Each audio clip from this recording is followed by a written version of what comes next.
Гарри страдал от постоянного зуда в носу и бесконечного чихания, что становилось все более раздражающим. Он долго списывал свои симптомы на аллергию или сенную лихорадку, но, будучи упрямым человеком, отказывался обратиться к врачу. Страх перед медицинскими учреждениями с детства не давал ему покоя, и он предпочитал игнорировать свои неприятности, чем тратить время на их решение. Однако зуд и чихание стали мешать его работе на кухне известного ресторана, где Гарри готовил блюда для богатых и знаменитых. Он понимал, что соблюдение гигиенических норм – ключевой аспект работы с продуктами, и его проблема могла подвергать риску здоровья клиентов. Постепенно его состояние становилось все более заметным, и владелец ресторана вынужден был отправить его домой, посоветовав ему обратиться к врачу. День приема у врача наконец-то настал, и Гарри, полон тревожных мыслей, пришел в клинику. Он волновался. Что с ним не так? Почему никто не чихает так, как он?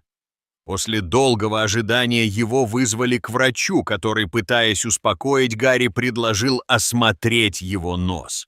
Используя специальный инструмент, доктор заглянул внутрь, но не нашел никаких видимых признаков раздражения или посторонних предметов.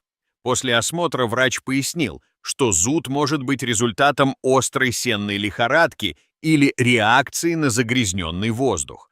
Он прописал Гарри антигистаминные препараты и посоветовал вернуться, если состояние не улучшится. Гарри ушел с надеждой, но, к сожалению, никаких изменений не произошло, и его симптомы только усилились. Бессонные ночи и постоянная усталость начали сказываться на его жизни. Через неделю Гарри вновь пришел на прием, и врач, вновь осмотрев его, был удивлен тем, что не нашел объяснений для его состояния. В поисках причины врачи решили провести более глубокое обследование – компьютерную томографию. Это был сложный метод визуализации для получения детальных изображений. Гарри лег в устройство, и сканирование началось. Он не испытывал боли, но, чувствуя, как время тянется, волновался о результатах. Наконец, результаты сканирования пришли, и врач, призывно взглянув на Гарри, сообщил ему неожиданное известие. В носу Гарри обнаружился зуб, который рос вверх по направлению к черепу, вызывая зуд и постоянное чихание.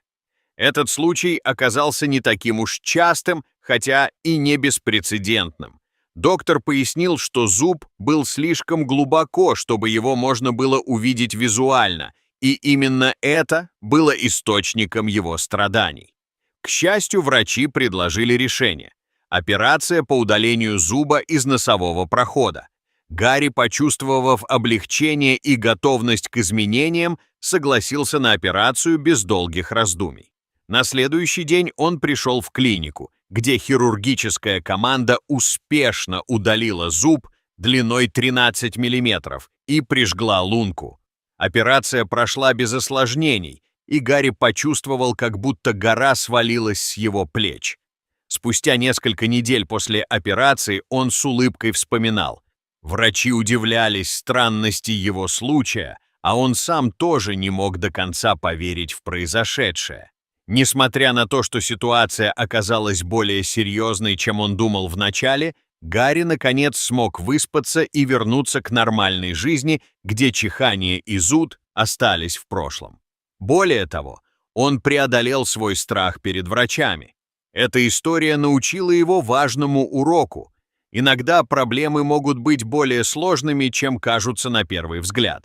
Таким образом, Гарри понял, что иногда стоит обратиться за помощью, прежде чем игнорировать свои жалобы. И в этом случае даже самые странные проблемы могут найти свое разрешение.